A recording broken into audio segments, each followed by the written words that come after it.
साईनाथ महाराज की जय।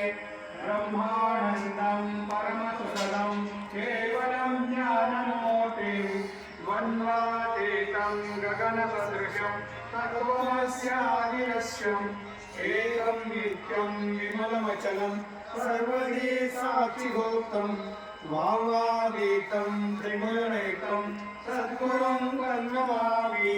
सद्गुरु साईनाथ देवाभ्यो नमः। सर्वलोकार्थे नमस्ते संपूज्य अथ धूपः ब्राह्मणोऽद्य लोकादेवाहो राजन्याकृतः ओरो तदस्य यद्वैषः पद्भ्यागं चोद्रो अजायत। धूपं समर्पयामि दीपं दर्शयामि मनसो जातचक्षुः सुवर्णो अजायत। श्रोत्रध्वजश्च प्राणश्च मुखादग्निरजायत। दीपं समर्पयामि अपनैवेद्यं निवेदयामि। चतुष्कोणमण्डलं कृत्वा तदुपरि नैवेद्यपात्रनिधाय गायत्रीमन्त्रेण पात्रं प्रोक्षयेत्।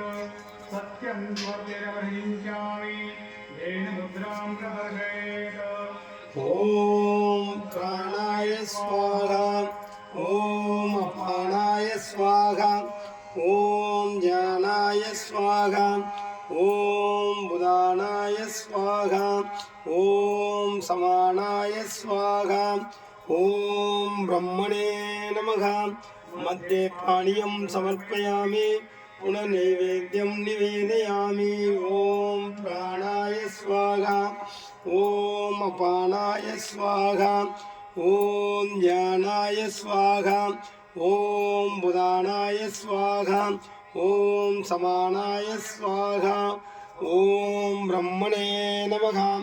अष्टप्रसादनं समर्पयामि मुखप्रसादनं समर्पयामि करोदनार्थे चन्दनं समर्पयामि। सद्गुरु साईनाथ देवताभ्यो नमः। आदित्यदीपं दर्शयामि। श्रीमाजी